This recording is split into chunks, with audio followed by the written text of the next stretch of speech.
हम लोग चर्चा कर रहे हैं सेक्सुअल रिप्रोडक्शन का।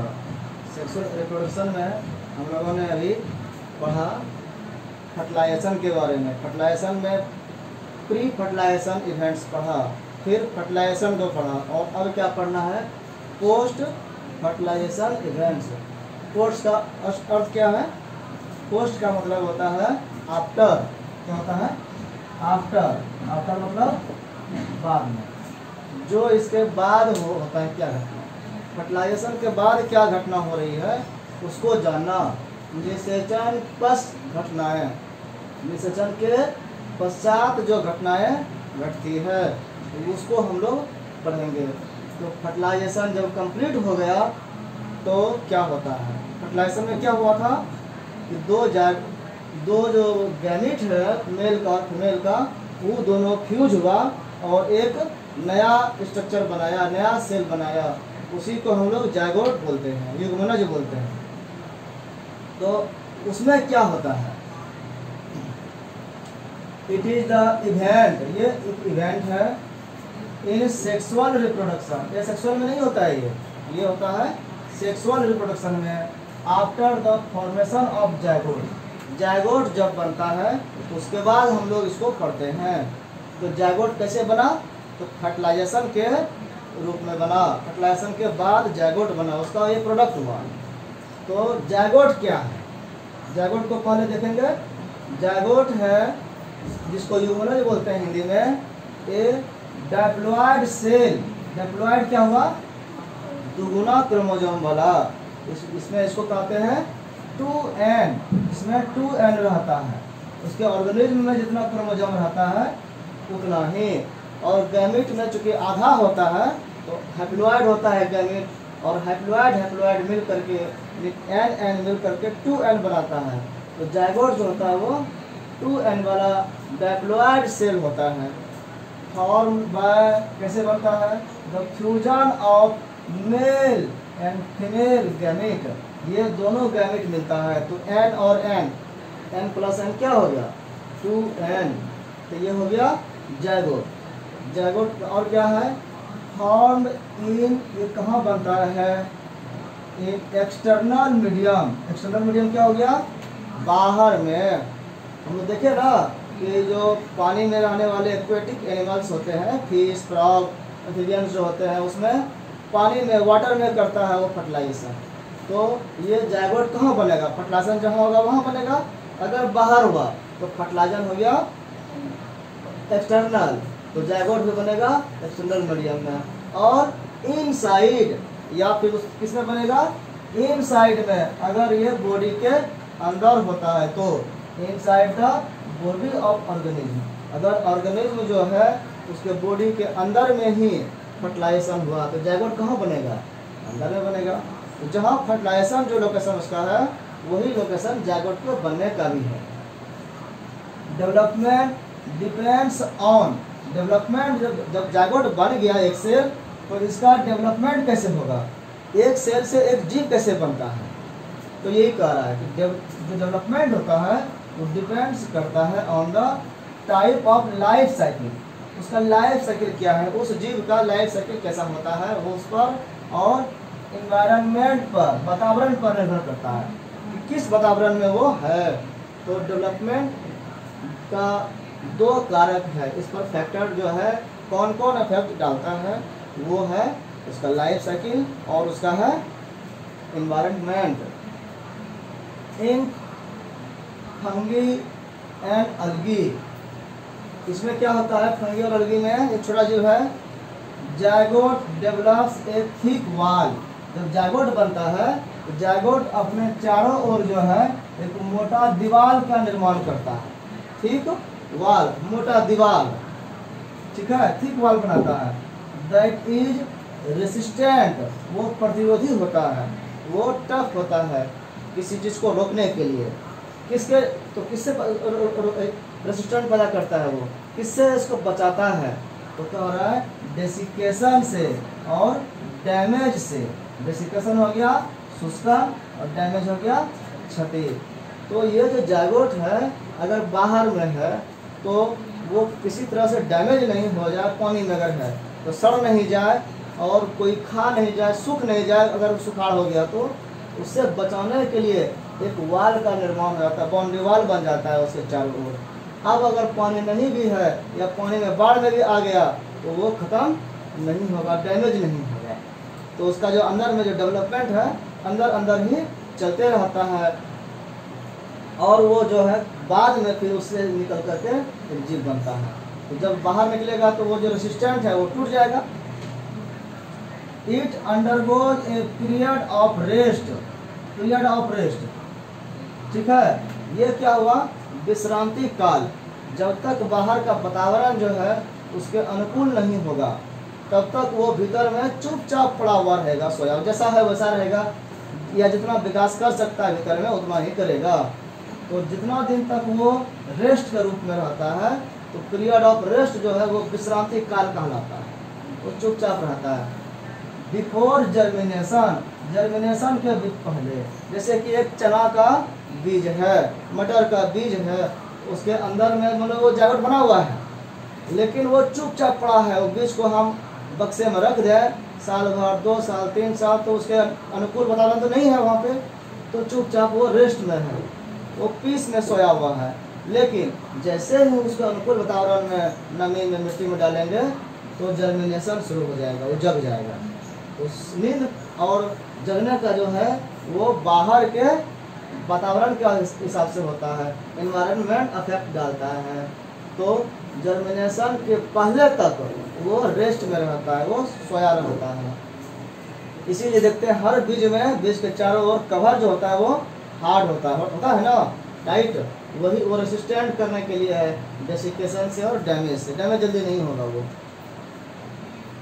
और जाइगोट क्या है, जाइगोट के बारे में हम देखते हैं कि द वाइटल लिंक है, एक तरह से ये लिंक है, लिंक मतलब जोड़ने वाली कड़ी, that ensures continuity of species, जो इंश्योर करता है, जिसके द्वारा स्पीसीज की कंटिन्यूटी होती है। एक जीव फिर उस अपने जीव को ही आगे बढ़ाने का प्रयास करता है कि वो जीव हमेशा बना रहे, एक जीव मरे तो वो जीव का नाश नहीं हो जाए, निरंतरता बनाए रखने के लिए ये जाइगोट एक लिंक का काम करता है। किसके बीच में, between organism of one generation and the next, 2 generation के बीच में, पेरेंट्स और एक जनरेशन हो गया और ऑफस्प्रिंग उसका दूसरा जनरेशन हो गया। तो पिता मर गया तो कम से कम उसका बेटा तो है, फिर उसका बेटा होगा, तो वो अपने ख़त्म होने के पहले एक नया जो है लिंक छोड़ देता है, वही एक जाइगोट है। एवरी सेक्सुअली रिप्रोड्यूसिंग ऑर्गेनिज्म, जो भी सेक्सुअली रिप्रोड्यूस करता है वैसे ऑर्गेनिज्म बेगिन लाइफ, बेगिन मतलब शुरुआत करना, स्टार्ट करना, ठीक है। बेगिन हो गया शुरुआत या शुरू करता है अपने लाइफ को। जितने भी सेक्सुअल रिप्रोडक्शन करने वाले ऑर्गेनिज्म होते हैं वो अपने लाइफ का शुरुआत कैसे करते हैं, as a single cell zygote, वो एक कोशिकीय जाइगोट से अपनी ज़िंदगी का शुरुआत होता है। तो कोई भी, जैसे हम लोग मानव ही ले लें, हम लोग मानव का विकास कहाँ से हुआ है, एक कोशिका से हुआ है, एक ही कोशिका से बढ़ करके इतने बड़े शरीर में हो गए, मल्टी सेलुलर बन गए, यूनिसेलुलर से मल्टी सेलुलर बन गए, एक कोशिकीय से बहुकोशिकीय बन गए। सिंगल सेल जाइगोट से ही हर एक व्यक्ति का जो सेक्सुअली रिप्रोडक्शन करता है उसका शुरुआत होता है। एकल कोशिका युग्मनज हिंदी में कहते हैं। अब यह चीज़ देख रहा है कि एक जनरेशन से दूसरे जनरेशन में जो जा रहा है तो उसमें गुणों का ट्रांसफर होता है, जाइगोट उसके लिए लिंक का काम करता है।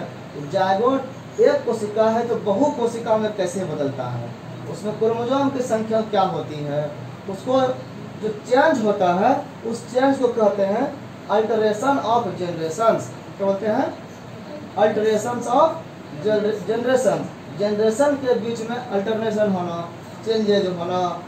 तो ये क्या है, एक तरह का ये मैकेनिज्म है, एक विधि है, प्रक्रिया है। तो होल मैकेनिज्म, इसमें कई विधि है, कई प्रक्रिया होता है। तो पूरा प्रक्रिया जो इसका whole mechanism of one complete life cycle, एक लाइफ साइकिल को पूरा होने में जो पूरा मैकेनिज्म है ऑफ प्लांट्स का या एनिमल्स का भी, विच इंक्लूड, जिसमें जो इंक्लूड करता है टू जनरेशंस को, एक पेरेंट्स को एक चाइल्ड को, that alternate with each other, जो एक दूसरे में अल्टरनेट करता है, तो इसको कहते हैं अल्टरनेशन ऑफ जनरेशंस। इसको हम लोग यहाँ पर एक साइकिल में देखेंगे। इस साइकिल में क्या कहा जा रहा है कि जीन का अल्टरनेशन कैसे होता है। ये है मान लो गैमेटोफाइट, ठीक है, गैमेट बनाने वाला प्लांट। तो इसका है ये हैप्लॉइड सेल होता है, ठीक है। हैप्लॉइड मतलब इसमें क्रोमोसोम की संख्या n है, इससे बनता है गैमेट। गैमेटोफाइट से क्या बना, गैमेट। ये भी हैप्लॉइड होता है और इसका भी क्रोमोसोम संख्या n हो गया। दो वो गैमेट जब मिलेगा, एक ये गैमेट इधर से और दूसरा गैमेट इधर से, तो मेल और फीमेल जब मिलेगा, ये प्रक्रिया को क्या कहते हैं, फर्टिलाइजेशन। अब फर्टिलाइजेशन जब होगा तो क्या बनेगा, जाइगोट। तो जाइगोट में तो क्या वो n हो गया, दो तरफ से आए 2 n हो गया, तो ये 2n हो गया, इसलिए इसको क्या कहते हैं, डाइप्लॉइड। डाइप्लॉइड हो गया, ये हैप्लॉइड, हैप्लॉइड से डाइप्लॉइड बन गया, ये एक जाइगोट बना डाइप्लॉइड कोशिका। अब ये जो द्विगुणित कोशिका है, ये फिर डेवलप करके स्पोरोफाइट बनाता है। प्लांट्स के बात है ये, स्पोरोफाइट बनाएगा तो वो भी डाइप्लॉइड ही रहेगा, तो 2n होगा। अब इसमें क्या होगा, डिवीजन। इसमें क्या होगा, डिवीजन। तो कौन सा डिवीजन होगा, तो मियोसिस। मियोसिस क्या है, डिवीजन, अर्धसूत्री। इसमें क्या होता है, आधा हो जाता है। तो जो स्पोरोफाइट है, तो इससे मियोसिस डिवीजन से स्पोर्स बनता है। क्या बनता है, स्पोर्स। स्पोर में ये क्या होगा, आधा आधा 2 भाग में, जब आधा वाला ये सेल डिवीजन हो रहा है और सूत्री विभाजन हो रहा है, मियोसिस हो रहा है, तो 2n से n + n 2 गो स्पोर बनेगा। एगो स्पोरोफाइट से 2 गो स्पोर्स बनेगा। तो इस तरह से यहाँ से 2n से क्या बन गया, 1n, ठीक है। स्पोर्स क्या हो गया, हैप्लॉइड। स्पोर ही फिर बाद में डेवलप होकर के गैमेटोफाइट बन जाता है। तो इस तरह से हम देख रहे हैं n और 2n इसका ये चक्र चलता है। तो ये जो चेंजेज हो रहा है, इसी को कहते हैं अल्टरनेशन ऑफ जनरेशन, ठीक है। जीन के कारण ये हो रहा है और ये जनरेशन बाय जनरेशन चलते रहता है, तो इस स्पीशीज का कंटिन्यूटी बना रहता है, तो इसको कहते हैं अल्टरनेशन ऑफ जनरेशन।